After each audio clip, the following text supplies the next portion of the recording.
All right, welcome Latin students. We're going to go and spend a little time with the Latin verb, in particular the active indicative. We've even reviewed the various features of the verb, like tense, voice, mood, person, and number. Here, of course, we're dealing with all the persons and numbers, and we're going to deal with the different tenses going down through it. But we're going to keep it just to the active and the indicative in this case. Several folks have reviewed this recently, and I'm going to give special attention to something that we recently did in the Honors Latin 3 class. We paid special attention to puto, maneo, rego, venio, that kind of thing. So we will go ahead and pay special attention to that. However, this video also could be useful to anyone who might need a little bit of review. So let's go ahead and start with puto. Now, any verb really must begin with an understanding of its principal parts. If you don't have that memorized, and you don't have a dictionary at your beck and call, then you're in a little bit of trouble. You want to make sure that you know each of these words, okay? So puto is a regular verb, which is quite nice. You may have it memorized and hopefully have it coming out of your mind right now. Puto, putare, putavi, putatus, okay? And again, it could be putatus or putatum. It's going to depend a little bit on your lexicon, on your dictionary. Unfortunately, those have gone multiple ways over the years.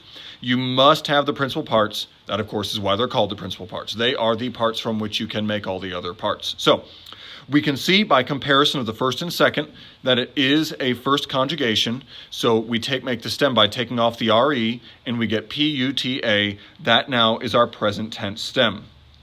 We use it to make the present system. You may recall, of course, that we talked recently about what the present system is. It is the entirety of the tenses made off the present tense stem. So that would be the present and the imperfect and the future. That is called the present system because it is made off of the present tense stem. And so they have the various formula, which we've laid out on our handout. Of course, the present tense stem plus the personal endings for the present, stem plus the tense form, ba, plus the personal endings for the imperfect, and the future, stem plus the tense form plus the personal endings there. So let's go ahead and get started by writing out simply the present form. Actually, for the sake of time, I'm just going to go ahead and write the stem 6 times, 3 for the singular, and then 3 for the plural. You may remember in class we did these in multiple different colors. I'll go ahead and just stick with the one color. But now I need to add O plus S plus T plus mus plus tis plus nt. And all of these will simply attach nicely except for this one. You may remember this is where the exception gets involved. Because O, in so many languages, Latin included, but even in, say, Greek and other ancient languages, and even modern ones, O is a vowel that will constantly force other vowels to assimilate, and that's what it does because this does not become putao. The O forces the A to assimilate, and it just then is a long O, puto. So again, I'm unpacking that for you to let you see the full process of word formation, morphology as it's known, but that is how we arrive at puto, putas, putat, putamus, putatis, putant. And it's as simple as that. Now, let's go ahead and come on to the imperfect. We still get puta, and actually here we're set up even more nicely because the ba tense form, which immediately follows, ba, ba, ba, that actually, we could say, protects the stem from any assimilation or any change. Here we get our alternative first person, and then just ist, right there. Putabam, putabas, putabat. Then we've got puta, of course, coming down in the plural. Putabamus, putabatis, putabant. And that's just a very regular, normal pattern right there in the imperfect. Now to make our future, we get puta, remember all of it being made still off that present tense stem, no problem. Once again, we're going to have a tense form that comes in with that B consonant preventing any assimilation. However, we are going to have an assimilation this time on the tense formative itself, the bi form right here, okay? This actually becomes a vowel pattern that is o-i-i-i-i-u. So when we add the o here, it will then force the assimilation right here. Now this will add the s and add the t, no problem. Here in our first person plural, it will add the mus, second plural will add the tis, no problem.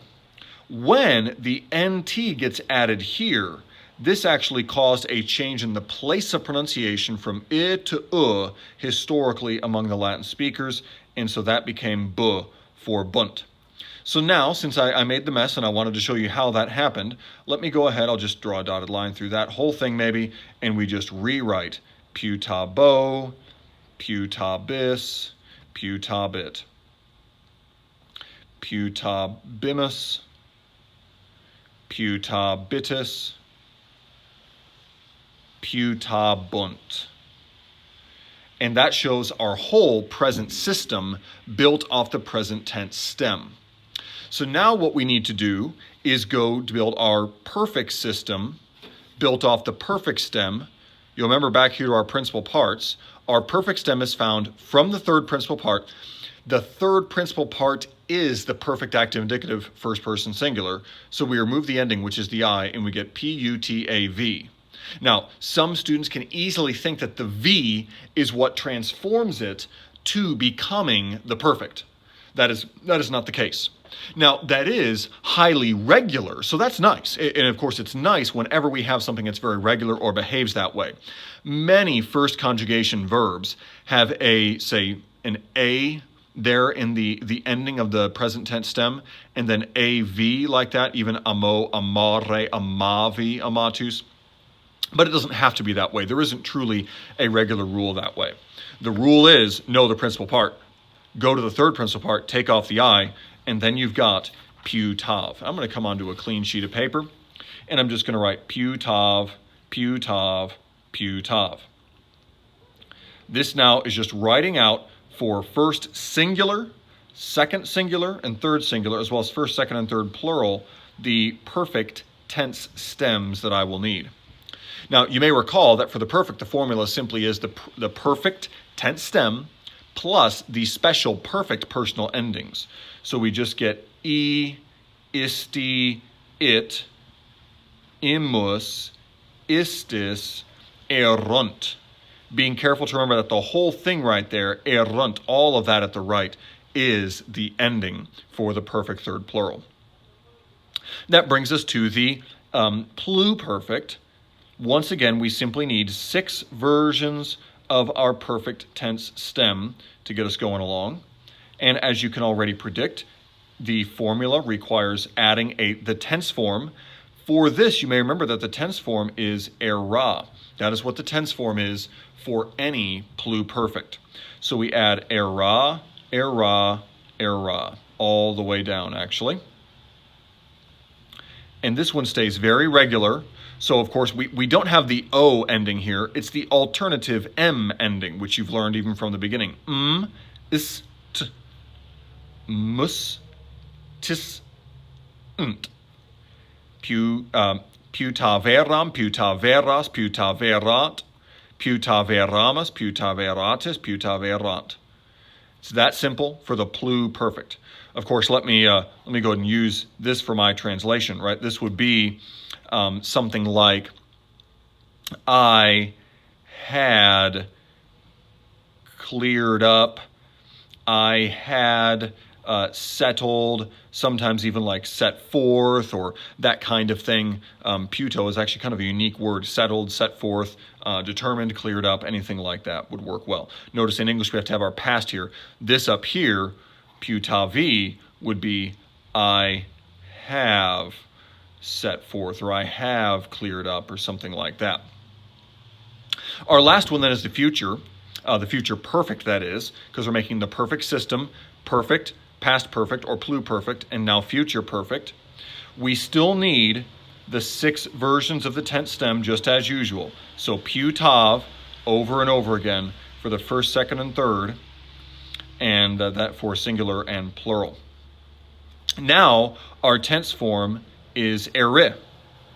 Again, easy reminders because we've got a tense form of ba for the imperfect, a tense form of be for the future, and in English we often have to use was to make this. And in English we also often have to use will to make this. So interestingly, ba was, be will, era was, ere will. In both cases there, it's kind of normal, a nice pattern, and so we add ere all the way down. Again, do be careful. I'm going to go ahead and unpack it for you. I'm going to show you the transition. So this one, as you may know already, is about to become an exception. O ist, mis, tis, nt. Notice we've got in both of these our regular personal endings again. And of course, as we remember, in this case, that O is going to come over, force assimilation, and kind of swallow the I to become più ta vero. So I'll just write a clean version of that right there, più ta vero. That is the first person form of that. But again, I want to unpack that exception for you so you can see it. It still is overall behaving according to rules. Notice this form right here. That is the ere tense form plus the nt ending, which is quite a lot different than the special erunt ending right here.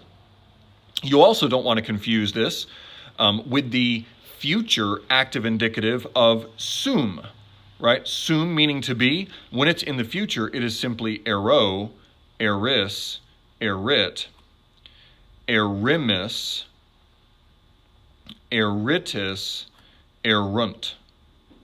So again, you don't want to get it confused, but it can be quite a nice analogy because you can see a little analogy going on here where you've got ero, eris, erit, erimis, eritis, although there's our difference, right?